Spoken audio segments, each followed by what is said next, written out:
Aeronca Champ today with our guest star, Mike Vail from Vail Aviation. Mike's also an aircraft mechanic and obviously a pilot as well. We're in his beautiful 1946 Aeronca Champ. I have a lot of airplanes that I like, but this is probably still my absolute favorite. I was very lucky enough to get to do my float rating in this airplane, courtesy of Mike. And it's a very versatile aircraft. We're on skis today. We've got lots of good snow here, so skis, wheels, floats, really wonderful little airplane for enjoying flying at its best, at its grassroots level. So we departed the farm. We're heading out to visit some friends at a lake for some lunch and do some ice skating. I mean, how much cooler can it get than that? This particular model has a 85 horse Continental. Now there's some popular upgrades to that 85 horsepower, and they get remade with 0200 cylinders and a few other tweaks in there, so it is 100 horsepower instead of the 85, which livens it up a little bit. And we certainly asked a lot from it today. We're right at gross weight, and we got the skis on, and we had a good 18 inches of snow that we took off in, and it's obviously performed very well.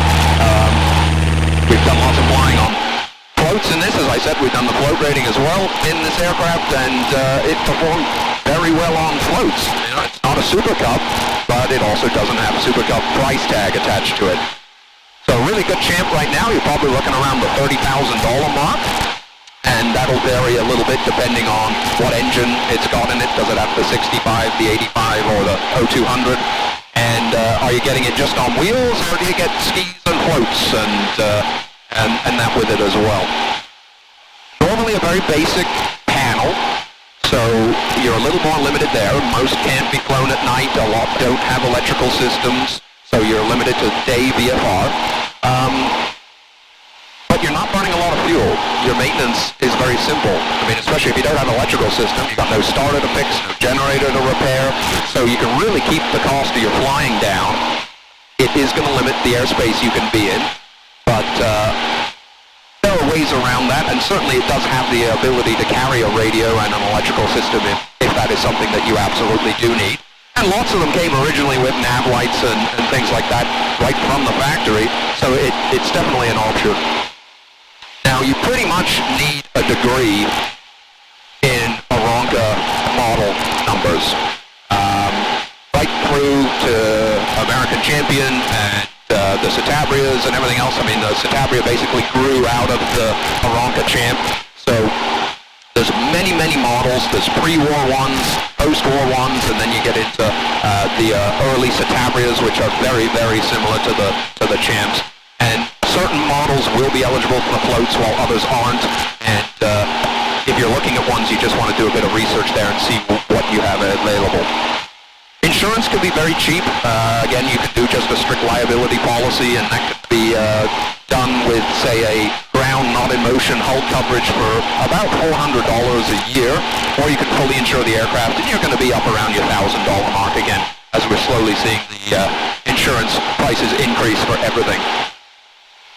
Fuel, well, we're probably burning about 4 gallons an hour, so that's pretty hard to beat. We're managing about 95 miles an hour, which is pretty impressive on skis for 4 gallons an hour. Most 150s are going to struggle to do that speed, especially the later model ones, and they'll be burning about 6 gallons an hour to do it.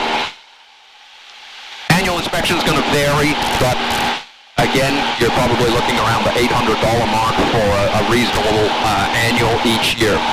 It is a fabric aircraft, though, so when the fabrics do, or if you need lots of fabric repairs, the expense can really build up there, and that's the big Achilles heel with these aircraft. Is if you've got to do a fabric job and a paint job on it, it's pretty much worth what the aircraft is.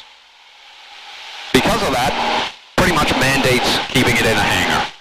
Obviously, you can leave it outside, you can cover it up with covers, but that fabric is going to deteriorate much quicker, and it's so expensive that you are going to really add the cost of hangaring your aircraft. Anyway, hope you enjoyed and getting out and doing lots of flying. We'll talk to you all soon.